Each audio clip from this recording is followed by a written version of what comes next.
Hey, we just finished an episode with James Lowery from Rethink The Rat Race, and what a great episode this was.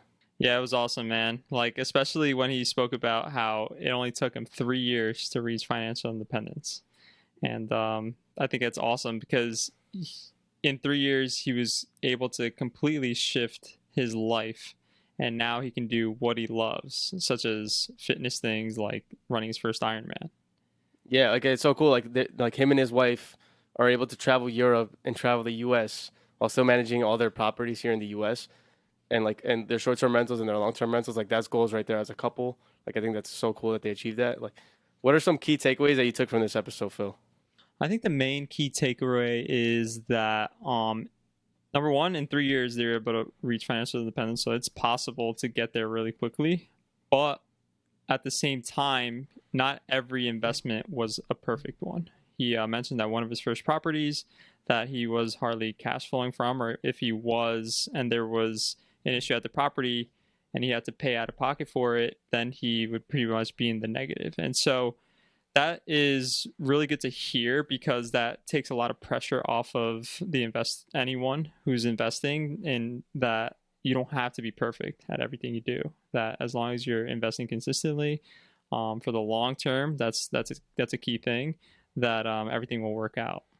Yeah, for sure. And one thing that I took away from this episode is that like him and his wife has set up a systems in which that he can do everything remotely. So he's managing all his properties remotely, and he has people that are helping him locally and hit where his properties are, and that allows him to minimize his headaches, and like he doesn't have to be there every to deal with all the problems that arise. Like he has his systems in place, and he also like one thing that he said is that he himself has a stress-free mentality. Like he doesn't see every problem as like a horrible thing. He sees it as a problem to solve. And with that kind of mentality, it helps you think long term and helps you be able to scale because you don't see like too many negatives in managing all these things. Like I think it's a really great mentality to have. I think it's managing your own expectations. Like when you have any type of business or anything you do, problems are going to come up. So if you already prepare your mind thinking like, okay, something's going to happen, something negative. So how am I going to deal with it? Am I going to cry about it, or am I going to just confront it head on and deal with the problem and move on to the next one? There's always going to be problems. So if you just meet or have those expectations set in your mind that problems are going to come up, then you shouldn't be surprised. And so I think that's a really important thing to keep in mind, even just in life, not just in investing, in anything in life. All right, we're not going to hold you guys any longer. This is James from Rethink the Rat Race. It was a great episode. Make sure you like and subscribe on YouTube and leave a review on Spotify and Apple Podcasts. Enjoy the show.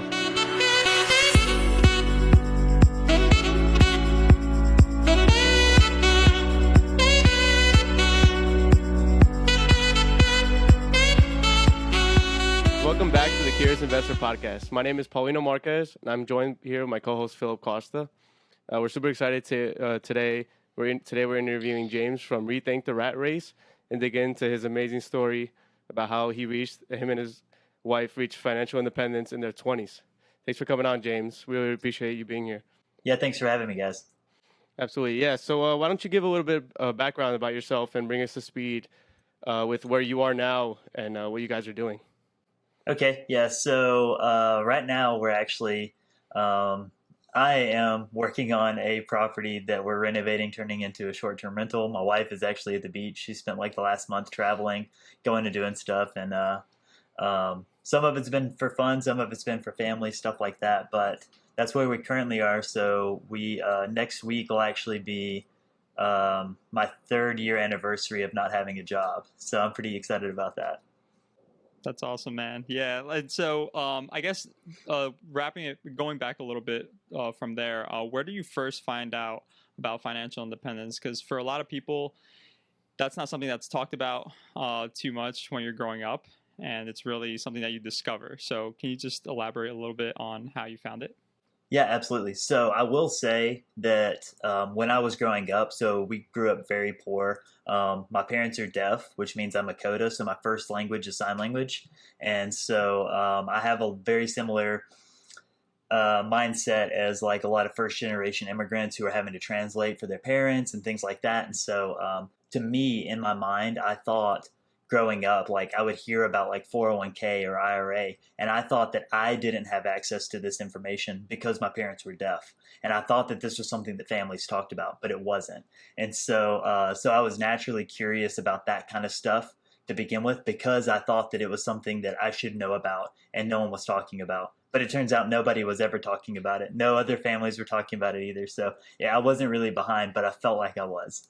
So I found out about financial independence. I was actually working at a physical therapy clinic, and there was a patient there who had said, I overheard her talking to her therapist, and she said, if me and my husband had found this website just a few years ago, we would probably be retired now. And so that really piqued my interest. And it turns out that that website was Mr. Money Mustache. And so I just dove like headfirst into that, like got really into financial independence and cutting spending and like probably on the extreme frugal side of it for a little while. And then just took all the extra money and invested it. Yeah, so you were just saying that you were really frugal, like really obsessed with it. Like, what are some things that you did that like would make you think that you were being frugal? Okay, so there are quite a few things. One, that day, my wife came home and I had already cut the hot water heater down to where it wasn't heating up as much hot water. I had changed the air conditioner to where it wasn't cooling quite as much. This is day one, right? And from there, I went and bought a bike on Craigslist and started biking to work. And this one's a funny little tangent. So we bought one of the Volkswagen TDIs that was recalled, but we bought it before it was recalled. It was after they had already announced that like there was an issue with it. So it was like a big risk of like, what are you gonna do? And so I bought it when the prices went really low. So we bought it for $9,000, and then I biked to work more because of that. Because when we sold it back to Volkswagen, they would subtract how many miles were on it, and so the less I drove it, the more I got paid by Volkswagen. And so we ended up selling it back to Volkswagen for like 23 grand. That's Wow. crazy. That's extreme. Yeah. That's extreme. Yeah, that is. Yeah, but that's Uh, like that set you up to start like building good habits and good spending habits. Like when did you like start seeing momentum with that kind of like habit building with being frugal? Pretty early on. One of the biggest things was we decided, like, obviously, like, changing the air conditioner wasn't really moving the needle a whole lot.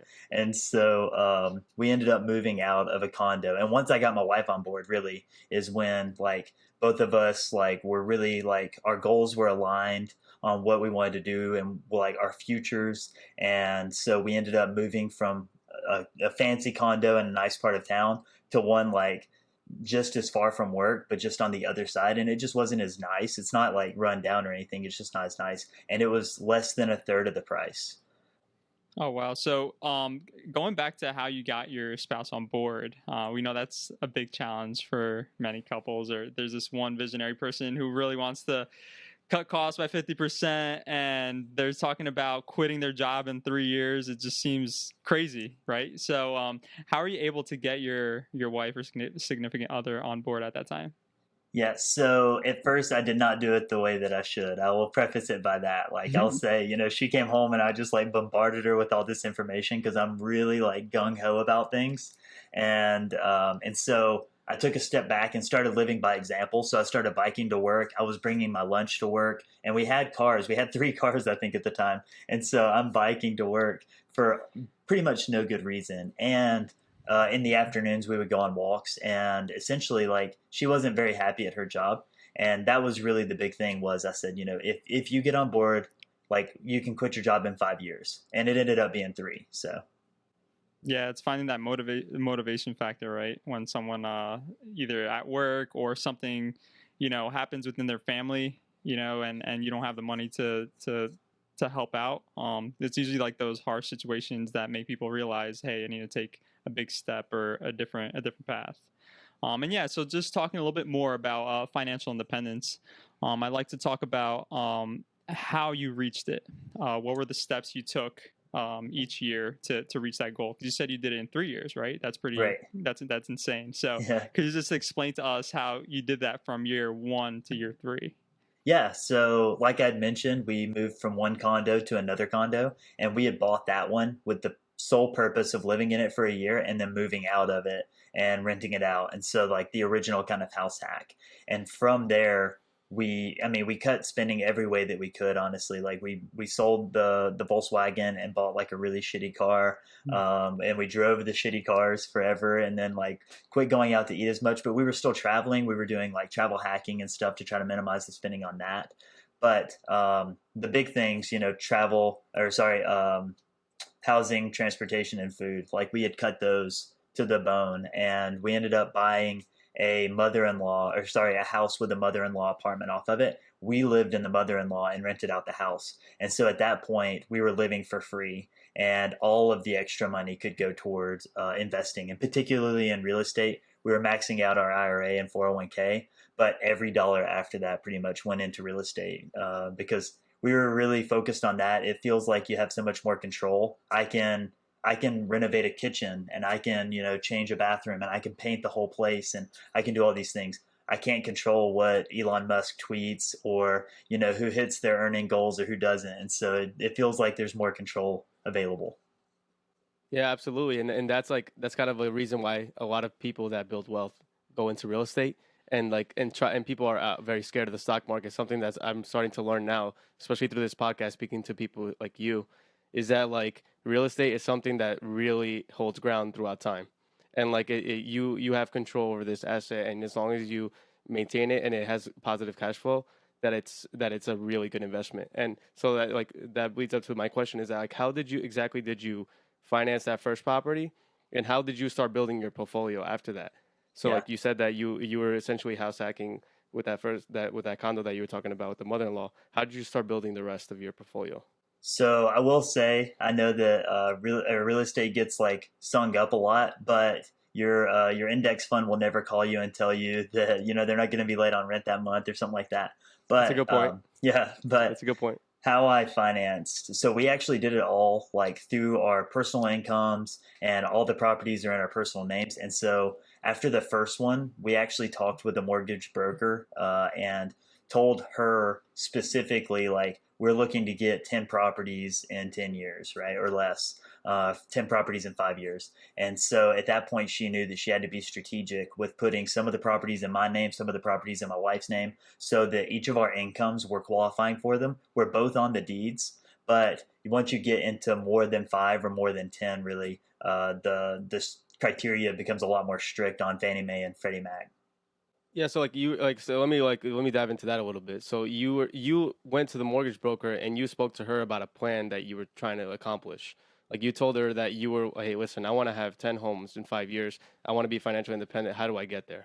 Exactly. Like, And so yeah. she like, what you do is you rope someone into your goal, right? And so now we and her are aligned. And so she's interested in getting us the best rates. She's interested in getting us fast closings. And because I'm working with one lender, they actually have all of our information, right? And so because we bought so many properties within like a year or two, at one point we had 3 closings in a month. And so Wow. because of that, she had all of our information, and it made it so much easier. And by letting her know what our goal was, there was no question of like, how many are they going to get? She knew what we were trying to do, and she became part of our team on that and helped us get there.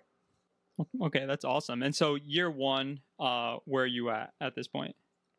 End of year one on your journey. So yeah, we're pretty much like almost at ground zero. We're a little above ground zero because we floated 2 condos for a little bit. And so we moved into one and then tried to sell the other one, and we're just trying to get out from under it. Mhm. And that one we actually sold and broke completely even, like not made our money back. Like we sold it, walked out of the closing office without any money, without having to pay any money, right? So we just like broke completely even on what we owed at that point, not what we paid in. Okay, great. And so leading up to year 2, by the end of that year, where were you guys portfolio wise? So at that point, I think we had 3 properties, and we had bought a duplex. So we were actually in St. Louis for a work assignment, but bought the duplex in Alabama where we are. So it was kind of a remote buy, but it was also a local property, if that makes any sense. So we bought it and interviewed property managers and did everything remotely. But we had seen the property before we went up to St. Louis, so we actually got to see the property. Okay, at that point, how much were you cash flowing about each month? So that property was pretty terrible. It was a duplex that we bought for 47 grand, and one tenant was paying 325, and the other one was paying 400. And so I think that like if any maintenance issue came up, luckily they really didn't. But if any maintenance issue came up, we were in the red, not in the black. And so I think we were cash flowing probably 200 or 300 a month on that property. Okay. And so, and year 3, so what was the pivotal moment which got you to your fine number? So yeah, we ended up buying the house hack with the mother-in-law. So we had found a house. It was a 3 bed, 1 bath house with a mother-in-law apartment off the back, and we put an offer in on it just to buy it as it is, and to buy it as an investment property with 20% down. While we were waiting on the closing for that to happen, 2 duplexes popped up that the owner was selling both of them at the same time, and they had to be sold together. And so we ended up making an offer in on those, and they were 50 a piece. So that was 100 grand. But at that time, we didn't have enough cash on hand to pay 20% down for 3 properties. So we ended up changing our strategy, moving into the mother-in-law so that we could qualify for owner-occupant financing, and then bought the 2 duplexes. And so those 2 duplexes, that's when we bought 6 units in 1 month. That was 3 closings, and that really kind of put us over the edge. And those properties weren't cash flowing at first, but a little bit of sweat equity. And as tenants would turn over, we renovate the properties, and now they're like cash cows. It's crazy. Wow. And like those properties that you bought off that one owner that was selling, like what kind of work were you guys doing? Were you guys doing the actual manual work yourself? Were you guys hiring contractors? Like what is something that you did to A get little bit of that? both. Yeah. So one of the units at the time, we didn't really have a whole lot of money, and again, I'm into the Mr. May mustache, so I'm like, I'm gonna do it all myself. I'm gonna save every penny. And honestly, some of it was a waste of time, and some of it I could have hired out, and it would have saved me so much more effort, time, and I probably would have made more money because I could have got it rented earlier. So one of the units sat vacant. An entire duplex sat vacant for like 6 months while I worked on it. And so I literally gutted a bathroom and redid a bathroom, like tried to shore up some flooring, and redid some cabinets, and it was stuff like that. But mostly it was paint, a lot of lipstick.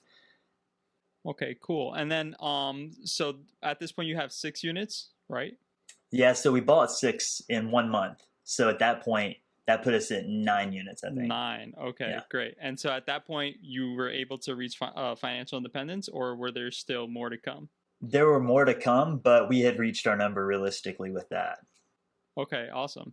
So I wanted to dig into. I know you have the long-term rentals, and then you also have short-term rentals. So I also own short-term rental, and we know how great of a cash flowing asset that is. So I wanted to dig into your portfolio that you have for short-term rentals. And so if you could just describe how many you have, location, and what is your niche, or what makes you stand out in that market.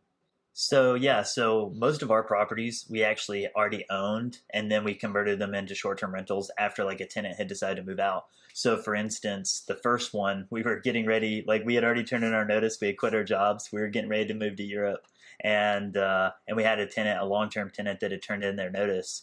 And we said, well, okay, this is kind of the perfect opportunity for us to turn it into an Airbnb. That way, whenever we come into town, we can stay in our own place. And so that was the first condo that we had actually bought. We turned that into short-term rental and Airbnb'd it for a year, and then COVID happened, and so we came back and then converted another unit into an Airbnb while we lived in it. And so now I'm actually in one of those duplexes that I was talking about earlier, and so I'm on. This will be our 4th Airbnb or short-term rental, and so our niche is really 1 bed, 1 bath, small places. It's like that's what we already owned, and so that makes it a very easy niche. And we have a lot of business travelers, but one of our properties is actually really close to a concert venue, and so we get a lot of concert goers over the weekends and stuff like that. Very cool. And when you said that you moved out to Europe, is like how exactly and then you came back after COVID. How were you managing these properties? Like so you and your wife had to have decided like, hey, we're gonna do this from afar. We need people they're looking after it physically when we get calls from tenants or from guests from the short-term rental? Like, how'd you guys do that from afar? So the first short-term rental, we actually didn't manage from afar. We had a co-host for that one, and honestly, I regret that entire experience. The co-host just didn't care about the place as much as we did, and so our quality suffered. We got a few negative reviews from it, and when we came back, we kind of realized that our co-host actually wasn't going to the property ever. It was really just the cleaner, and we were like, well, if she's doing it remotely, we can do it remotely. And so we had been managing all our long-term rentals remotely while we were in Europe. And actually, the remote management is actually my favorite part of it. Like, I get to tweak all these little systems and see what if I do this over here, how does this affect this? And the less I have to interact with people, obviously, the better. And so, we'll snowbird. We'll go to Mexico for winter. We'll go to Florida for winter. We'll go to Europe for a couple of months, and we can manage all of them ourselves remotely. Awesome. And so, like, I like this because now we have a little bit of a case study, because you had a long-term rental that you converted to a short-term rental. So could you give us a comparison of the cash flow difference between the two? I've got an even better scenario. So I do have a few of those that I've converted long-term rentals into short-term rentals, but I have one that's a duplex, right? And so one side was a long-term rental and the other side is a short-term rental. And so it's the exact same layout, the exact same location, everything about it's the exact same. And even the expenses are the same. I'm splitting the, mortgage between the two. And so the short-term rental cash flows, like profits, more than 3x what the long-term rental, like it's actually right at 4x. Wow. Yeah, and we hear all the time that, yeah, although it cash flows a lot, it also takes a lot of management to do it. Do you think it's worth 3 or 4x to manage it and have that burden on you? I think once you get the systems in place, like I've added another one, and to me, it's added not even 10 minutes a week of Yeah. actual effort. And so once the systems are in place, I could manage. Honestly, I've got 4 now. I could manage 20, and it wouldn't take that much time. Yeah, and Wow. that's where I'm trying to get at. A lot of people think it's a lot of work. It might be a lot of work for that first one, but to tack on 2, 3, 4, 5, it's not exponentially more work if you do Exactly. have those And systems in especially if you're place. not cleaning it and doing those things. Like if you're the person that feels like you have to run over and do something. Just for instance, we were in Colorado a couple of weeks ago for like a month almost. And while we were there, one of the guests said that, they were running out of this or this or this. I can't remember exactly what it was. And so instead of just paying the cleaner to come over and drop something off, we ended up doing a Walmart delivery. And so, like, it was as simple as that. They got the stuff delivered right to their door. We didn't have to go do anything, and it cost almost exactly what it would have cost for us to go pick it up. But we were, 6 states away. Wow, that's so cool, man. Like and like so like it seems like you guys have your systems down then, because like you guys have your processes from afar. You guys can manage like and not spend as much time a week as you felt like you needed to or what people think they do.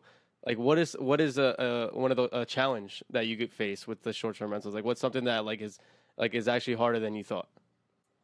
I don't know. I don't think there's anything that's harder than I thought Really? because it's actually been incredibly easy. To me, it's been easy. My wife, like, and it's also a stress level thing. I am not a stressful person. Like, there are just problems to be solved, and if something happens, it just happens, and you fix what you can.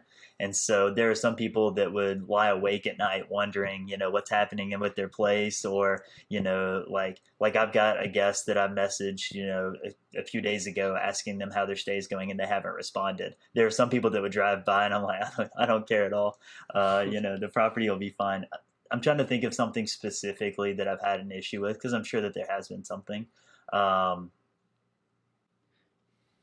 But yeah, for sure. Like, we also get that. Sometimes you have guests that want to be super talkative, so you want to embrace that, right? Because building that rapport with them will eventually get you those 5 stars. But then there's some other ones that are just bare bones, just one word responses, and you're like, okay, we'll just leave them alone, let them just hang out and chill. So yeah, I just wanted to move on and talk a little bit about your future. So now that you reached financial independence, what is a driving motivator that you have? Like, what are the next steps that you guys have in your future? Yes, so we're still trying to figure out where we want to be. Right now, we're really just enjoying the financial independence part of it at the beginning, and that's constantly changing too. At the beginning, we thought that we were going to be traveling around in Europe for, not forever necessarily, but at least for the foreseeable future. And then COVID happened, and we literally had to take an emergency flight out of Cyprus. They literally opened the airport for us. We had to schedule the flight to the U.S. Embassy, and so travel looked very different. Like the perpetual travel nomad person, it wasn't as cool anymore if you had to get shut down somewhere. And so it's hard to say what exactly we're going to do. We're looking at places in Florida. We like to snowbird in Mexico. We still like to travel to Europe. And so right now we don't have any kids in the foreseeable future. We're having fun doing like DIY projects around the house. And I'm constantly like starting businesses, I guess, or always like there's always some idea formulating and always something going on, and so that's a lot of fun. So like, have your habits changed at all? Like as far like I know you're traveling more. That's obviously an expense that you guys see as something that's like very valuable and something that means a lot to you guys. Like, what have your habits changed with like eating out? Like, have you been like living the same way as you did previously? What about financial independence? Like, did anything change? Yeah, so a lot's actually changed. So since we converted a couple of our Airbnbs into, or sorry, long-term rentals into Airbnbs, we've actually got so much more of a cushion as far as income. And, the market's done really well. Like everybody was scared during COVID. And even with this drawback, it's still done pretty well. Yeah. And so I worry so much less about money now than I did when I was pursuing financial independence. Like at the beginning, I will admit it was a hard mindset shift for me to look at the numbers that we had and like checking everything on personal capital and like, looking at all our accounts and stuff like that, and being so used to seeing it grow with contributions. And then we quit our jobs and had no contributions. And so seeing it still grew, but just not at the same rate. That was tough. And actually COVID might have been a blessing in disguise because I was constantly posting like net worth updates and stuff like that. And then it felt like kind of shitty, honestly, to post like net worth updates. Like all these people are worried about like losing their jobs, or all these landlords have tenants that aren't paying because they've lost their jobs. And I'm over here like, everything's going great. Like we've made so much money. And so I quit doing the net worth updates during COVID. And actually that's helped me so much more like mentally too, because I'm not like gaming the whole thing, trying to like penny pinch every single thing. Like we live a very happy life. We do what we want to do. Our hobbies have definitely changed. We're a lot more active than we were. We were active before, but now we're doing like mountain biking. My wife just competed in her first triathlon last week. And and we're doing like extreme things that you would never think. Like I biked up the coast of Florida from Key West to Georgia. Oh, wow. Yeah. And so like it's stuff like that, like that you have time to like do these adventures. And so it's definitely different than I thought it would be. And so that's so cool, because like that's what I envision as well, like doing crazy shit like after you reach financial independence, things that you wanted to do you just don't have time to do. And I wanted to dig into that feeling that you had when you guys found out that you reached financial independence. What was that moment, and how were you feeling? Were you happy? Were you a little bit weary about quitting your job? Like how was that experience? Yes, so we were definitely happy, but also weary, because another part of it was, one, we didn't know what our expenses were going to be overseas, right? It's technically cheaper than it is here, but we were going to be traveling, we were going to be doing different things. And so it was hard for us to estimate exactly what our costs were going to be. The other side of it was we didn't have all these rentals rented out, like leading up to it. We had a couple of units that we rented out kind of toward the end, and then we bought another unit like a month before we were actually going. And so like there was a lot of unknowns with even income, like how consistent is it going to be? We didn't have all that income for even a year. And so what we did was we took leave of absences. That was like the perfect way to like dip our toe in the water. So I only had a month at my job, but my wife had 6 months at her job. And so I took my month, and, we knew we would last a month at least, right? But then my wife, she took 6 months, and this was like the perfect opportunity for us to see if it was working or not. And she actually called her boss, on a flight while we were boarding a flight in Europe, saying like, "Hey, I'm not coming back." And then like a week later, the world shut down because of COVID. So we were a little worried at that point. We were like, "Man, maybe we should have gone back." Especially we thought like all our tenants are not going to pay or anything like that. But I mean, knock on wood, we didn't have a single tenant even pay late. Everybody was really good, and I think part of that is due to our tenant selection process. Okay, awesome. And so let's dig into that. What is the how do you screen tenants to have such great tenants that pay on time with no problem? So one, what we do is we post the property, right? And we also make sure that the properties are places that we would want to live in. At this point, we've lived in almost half of our units, just kind of bouncing around between units while we're in town or not. And so that's the most important thing, is like that we want the places to be on the up and up, and we want to appeal to as many people as we can because the places are nice. From there, we'll post the property, and so it depends on if the property's over $1,000 or under $1,000. If it's under, it does better on Facebook Marketplace. If it's over, it does better on Zillow. We'll still list them on both, but that's just something that we've noticed in this area. And so what we'll do is we'll post the listing, and then we'll get a ton of inquiries about it. And so the first step to the process is we'll tell the people, "Hey, thank you for inquiring. Here is our pre-screening questionnaire," right? And anybody that doesn't fill out the questionnaire doesn't get to come and see the property. And that alone eliminates like 90% of the people that inquire, at least. And so then they'll fill out the pre-application essentially. And all it is like a short form that says how much they make, where they work, stuff like that. It's not like that in depth, but that alone eliminates a lot of people. And then once they fill that out and we verify that the information is that they would be qualified based on the information they've provided, then we'll schedule a time for them to come and see the property. And so we'll schedule a morning. And so this is the fun part. This is what we established while we were here. But while we were gone, we were still doing the same thing with the tenant selection. We just paid a friend half the first month's rent to show the property. And so we would schedule everybody to come within, like, again, they're 1-bedroom places. So like within a 15-minute span. So you could have 4 showings in an hour. And so every person that comes up sees someone leaving and they see someone coming behind them, right? There's a little bit of salesmanship to that, obviously. Yeah. But that alone has had so many people apply before they've left the property. So you don't get the people that are like, "Oh, let me let you know." Like, no. We get people that come that day and they pay the background and credit check. And then from there, we verify their information, their work. We look at their credit history, and really we're not looking for a number specifically so much as we're looking for accounts and collections and stuff like that. Mm-hmm.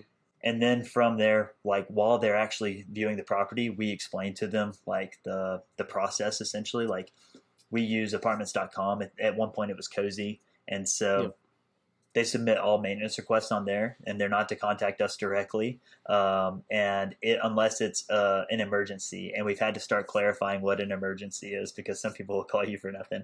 So it's a fire, flood, or blood, right? Those are the 3 criteria. And so you can contact us directly for that. Otherwise, it goes through apartments.com through a maintenance request. We collect rent through that. Everything goes through the online portal. And so there are tenants that I haven't seen in a couple of years. And you guys have a property, like you said you had a friend that was doing the showings. Do you guys have property managers like that, like you found locally, like through those websites to manage those tenants when they do have maintenance requests? No, so we do it all ourselves remotely. Oh, okay. And so it's as simple as having a handyman. Usually is like, if most things get sent to the handyman, so they'll submit a maintenance request. It'll come through our email. And then from there, I can just forward it to the handyman. And I actually put the onus on the tenant to schedule them, right? Because I don't know their schedule. And then we play this game of tag where I say, they're available this day. No. They schedule the handyman to come out. The handyman calls me, lets me know what the cost is, invoices me. And then I just send them over that. And it's as easy as that. And like that, the handyman, like, are you like, do you have a special deal with the handyman? I'm just curious because like I'm not really familiar with that process. I'm in the lookout right now for my own investment property for the first time. That's the dynamic that me and Phil have, is that he has already started his journey with the long-term and short-term rental. I'm beginning my journey now. Like, how do you pay your handyman? Yes, so this guy particularly, we found him locally while we were in town, and this is something that you can go on Facebook, like the real estate groups, or you ask other contractors who they suggest. Another thing that I really like is Reddit, because everybody wants to show how much they know on Reddit. So you hop on your local subreddit and ask for a handyman, and some people will send that over to you. Wow. And so our guy, I mean, we don't have enough properties for him to just work for us, right? So he's just a local handyman. He's running around doing his thing, and we actually do try to, we pay on time. And I actually send them a gift every year for Christmas. So it's like something small, you know, like a $50 gift card to Chick-fil-A or, you know, something like that. And so that keeps them happy. That keeps them working for us. And their pricing is fair. And so what we did was we actually joined our local Choose FI group in the area.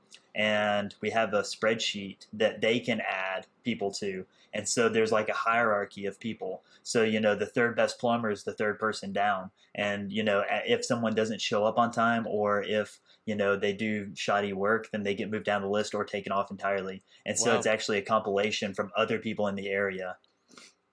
That's a valuable list. Yeah, it is. Oh, yeah. Yeah, but yeah, like your stories and you and your wife's story has been so incredible. It's very inspiring to like our audience and us. Like I didn't know how deep like you were into this, and like it's incredible to see. So yeah, so now we're gonna go into like a little segment that we do every episode. It's 3 questions. It's 1 personal, 1 professional, and 1 random. And I'm gonna have Phil start right here with the first question.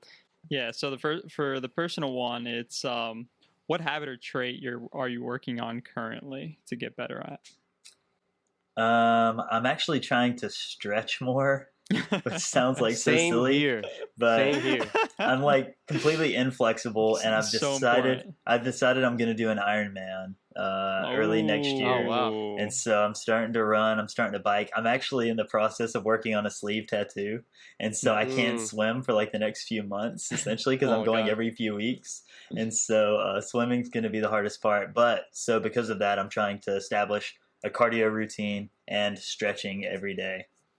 What's the reason why you care so much about fitness? Like we also care about fitness a lot. Like we were both like soccer players, and like we're retired now, I guess you could say. Yeah. So like we're just trying to like maintain fitness and like keep it part of our lives. Like what makes you want to keep doing it? I'm super competitive. Like I've competed at jiu-jitsu, dodgeball, powerlifting, like physique shows, pretty much anything that I've done, I've like tried to compete in.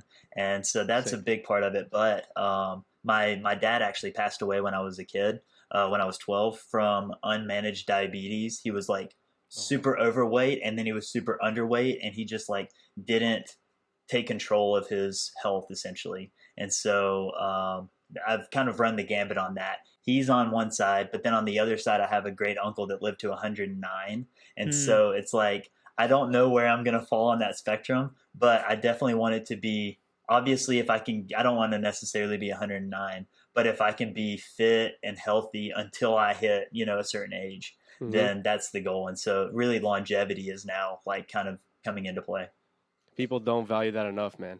Like you see it, like people as they get older, they start to get rid of their like in the fitness in their like for themselves, and like it's so important for your mental space, physical space, quality of life. Like that's really cool. Yeah, and I just wanted to like throw this tangent in. I also worked at a physical therapy clinic, and so I would see people coming in that couldn't do, you know, simple tasks, and so I felt like because I can do it, I should do it. Right. That's why I was biking to work. That's why I was doing all these things, because if I can physically do it, there are so many people out there that wish they could, that can't. And so I should be doing these things. Oh, yeah, for sure.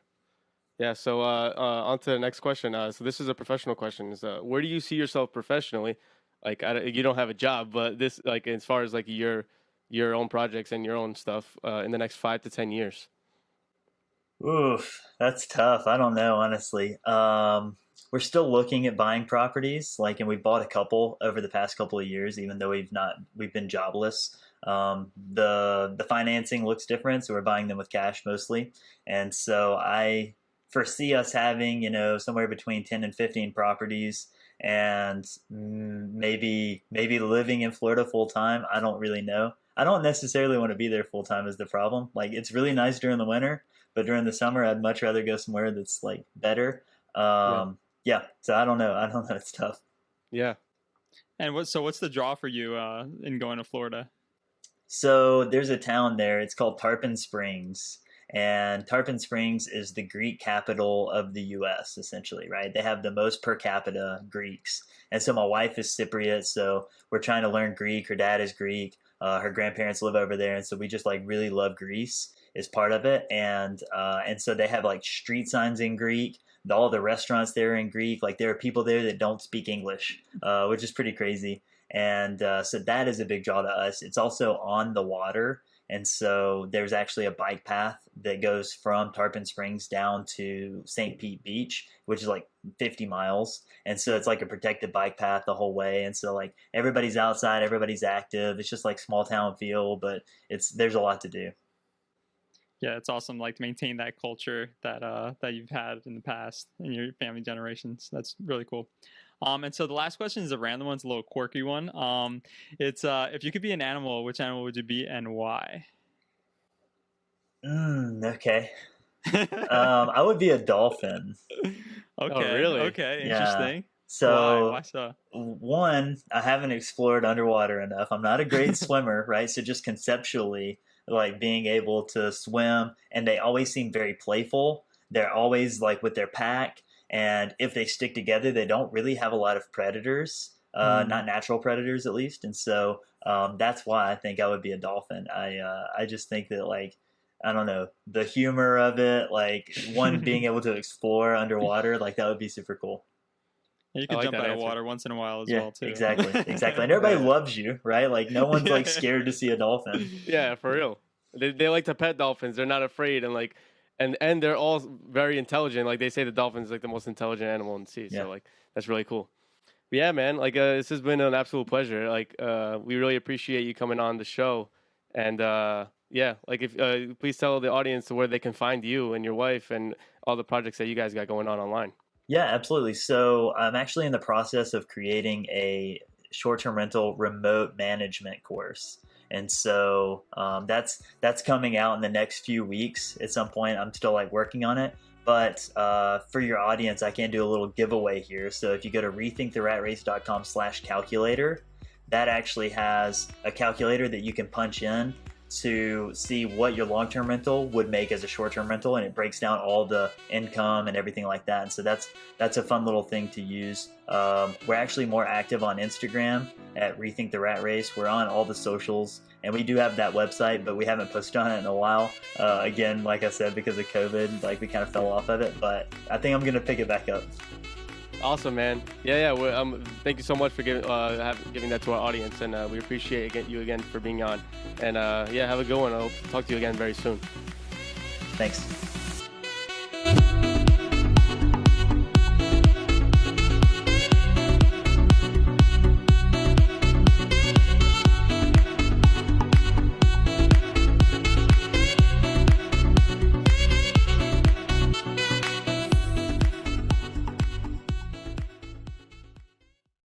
Hey guys, I hope you enjoyed the show. If you like the show, please leave us a review on Spotify and Apple Podcasts. And if you're watching us on YouTube, hit that like button, leave us a comment, and subscribe to our channel. You can also follow us on Instagram at CuriousInvestFI. All this helps support our podcast. Ciao.